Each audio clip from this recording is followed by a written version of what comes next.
கருப்பட்டி அல்வா எப்படி செய்யலாம் அப்படிங்கறத இந்த வீடியோல பார்க்கலாம். இந்த கருப்பட்டி அல்வா என்னோட ஆச்சி கிட்ட இருந்து தான் நான் எப்படி செய்யணும்னு கத்துக்கிட்டேன். அந்த ரெசிபியை தான் இன்னைக்கு நான் உங்ககிட்ட ஷேர் பண்ண போறேன். வாங்க எப்படி செய்யலாம்னு பார்க்கலாம். கருப்பட்டி அல்வா பண்ணுறதுக்கு நான் இன்றைக்கி ஒரு 1.5 மூடி தேங்காயில் இருந்து தேங்காய் பால் எடுத்து வச்சுருக்கேன். இது எனக்கு தோராயமாக ஒரு 1.5 லிட்டர் அளவு இருந்துச்சு. இது கூடவே ஒரு கப் அளவு வறுத்த அரிசி மாவு எடுத்திருக்கேன். அரிசி மாவு எடுக்கும்போது புட்டு மாவு மாதிரி கொஞ்சம் சொரசொரப்பாக இல்லாமல் இடியப்ப மாவு இருக்கும்ல, அந்த மாதிரி நல்லா சாஃப்டாக இருக்கிற மாதிரி எடுத்துக்கோங்க. இந்த வறுத்த அரிசி மாவை ஒரு சல்லடை வச்சு நல்லா சலிச்சு எடுத்துருங்க. இது கூடவே இனிப்புக்கு நான் இன்றைக்கி ஒரு 3/4 கிலோ அளவு கருப்பட்டி எடுத்திருக்கேன். இனிப்பு உங்களுக்கு எந்த அளவு தேவையோ நீங்கள் அந்த அளவு சேர்த்துக்கோங்க. இந்த கருப்பட்டியில் ஒரு கப் அளவு தண்ணி ஊற்றி அதை நல்லா காய்ச்சி எடுத்துடலாம். நல்ல கம்பி பதத்துக்கு காய்க்கணும்னு தேவையில்லை. அந்த கருப்பட்டிலாம் கரையிறது வர காய்ச்சா போதும். அப்போ நமக்கு ஃபில்டர் பண்ணி எடுக்கும்போது அதில் ஏதாவது தூசு ஏதாவது இருந்ததுன்னா நமக்கு வெளியே வந்துடும். இந்த கருப்பட்டி பாக ஃபில்டர் பண்ணுறதுக்கு ஸ்டீல் சல்லடை எடுத்துக்கோங்க. பிளாஸ்டிக் சல்லடை யூஸ் பண்ணாதீங்க. இந்த சூடோட நம்ம பிளாஸ்டிக் சல்லடை யூஸ் பண்ணி அதை ஃபில்டர் பண்ணும்போது அது அந்த சூட்டில் இலகிரும். ஸோ கண்டிப்பாக இந்த மாதிரி ஸ்டீல் சல்லடை எடுத்து ஃபில்டர் பண்ணுங்கள்.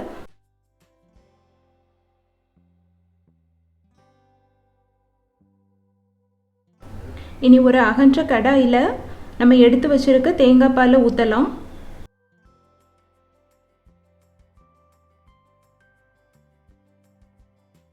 இப்போ இது கூடவே நம்ம வடிகட்டி எடுத்த கருப்பட்டி பாகையும் சேர்த்து நல்லா கலந்து விட்டுறலாம்.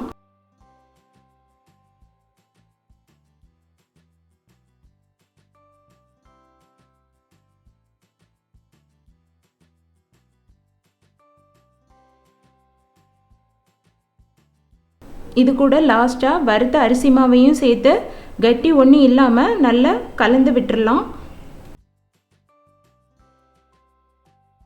ஸ்பூன் வச்சு நமக்கு கரைக்கிறதுக்கு கொஞ்சம் டைம் எடுக்கும். அதே நேரத்தில் கொஞ்சம் கஷ்டமாக இருக்கும்.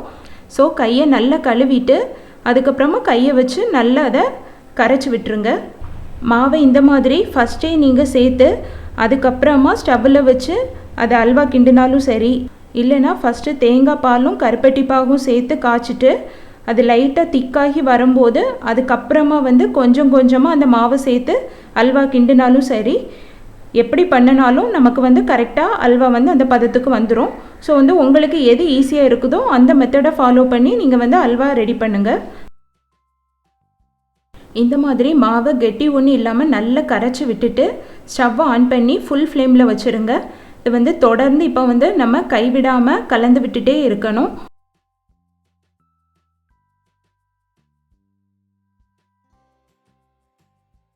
பாருங்கள், அரை மணி நேரத்துக்கு அப்புறமா நமக்கு இந்த பதத்துக்கு வந்திருக்கு. இந்த மாதிரி லைட்டாக திக்காக ஆரம்பித்ததும் ஸ்டவ்வை சிம்மில் வச்சுருங்க. இனி சிம்மில் வச்சே நல்லா அதை கிண்டி விட்டுட்டே இருங்க. இந்த அல்வா பண்ணுறதுக்கு கொஞ்சம் டைம் எடுக்கிறதுனால நீங்கள் தனியாக பண்ணுறதை விட ஒரு 2-3 பேர் சேர்ந்து அதை ஒரு ஆள் மாற்றி ஒரு ஆள் இந்த அல்வா கிண்டும்போது நமக்கு கைவலி ரொம்ப தெரியாது. தனியாக பண்ணும்போது நமக்கு கை செமையாக வலிக்கும். ஸோ பக்கத்தில் ஒரு 2-3 பேரும் சேர்ந்து நின்று பண்ணும்போது நமக்கு இந்த கை வலிக்காமல் இருக்கும்.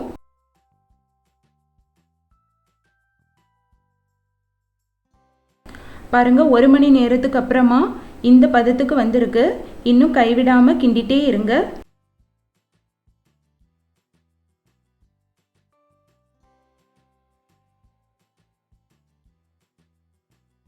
ஒரு 1.5 மணி நேரத்துக்கு அப்புறமா நமக்கு இந்த அளவு பதம் வந்திருக்கு. அல்வா இந்த மாதிரி திக்காக ஆரம்பிக்கும் போதே இந்த மாதிரி மேலே பபிள்ஸ் வர ஆரம்பிக்கும். அதாவது இந்த மாதிரி முட்டை விட ஆரம்பிக்கும். அது கையில் பற்றக்கூடாது. ஸோ நல்ல நீளமான ஸ்பூன் வச்சு அல்வா கிண்டுங்க. இப்போ இது கூட வாசனைக்காக ஒரு டீஸ்பூன் அளவு ஏலக்காய் பொடி சேர்க்கலாம். ஏலக்காய் பொடி சேர்த்து நல்லா கலந்து விட்டுடலாம்.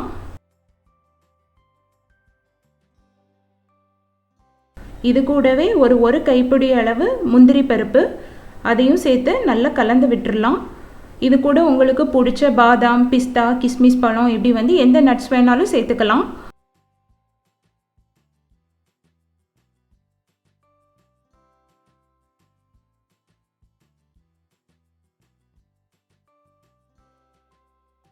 பாருங்கள், ஒரு 2.5 மணி நேரத்துக்கு அப்புறமா நமக்கு நல்ல ஒரு அல்வா பதம் வந்திருக்கு.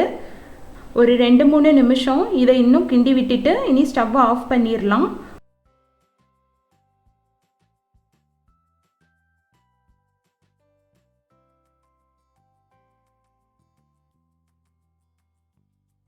இப்போ பாருங்கள், இந்த அல்வாவில் இருந்து இந்த சைடில் வந்து எண்ணெய் பிரிய ஆரம்பிக்கும்.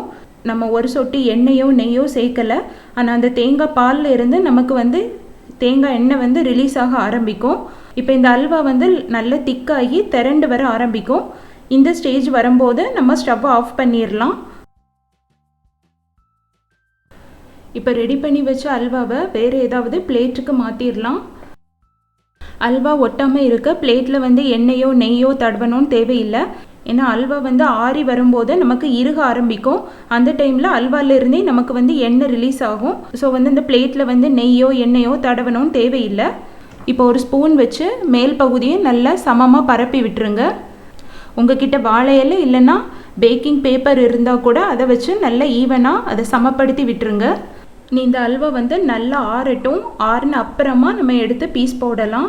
நான் இந்த அல்வா வந்து இன்றைக்கி ஈவினிங் செஞ்சுருக்கேன். இதை வந்து ஒரு நாள் ஃபுல்லாக நல்லா ஆற விட போகிறேன். நாளைக்கு மார்னிங் எடுத்து எப்படி இருக்குன்னு நம்ம செக் பண்ணலாம்.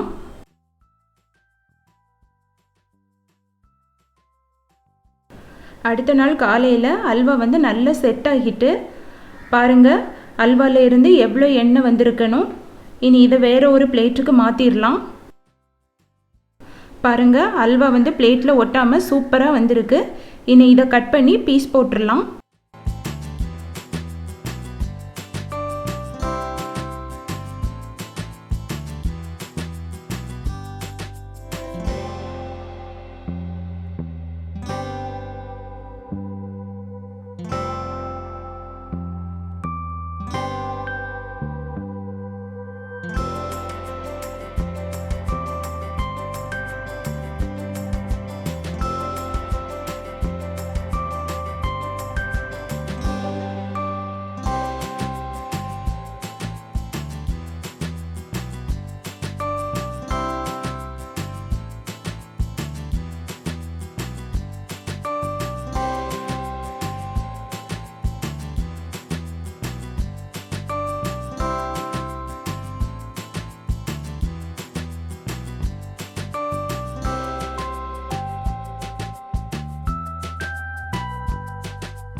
அவ்வளவுதாங்க, வீட்லயே எப்படி ரொம்ப ஈஸியா கருப்பட்டி அல்வா செய்யலாம் அப்படிங்கறத பார்த்தோம்.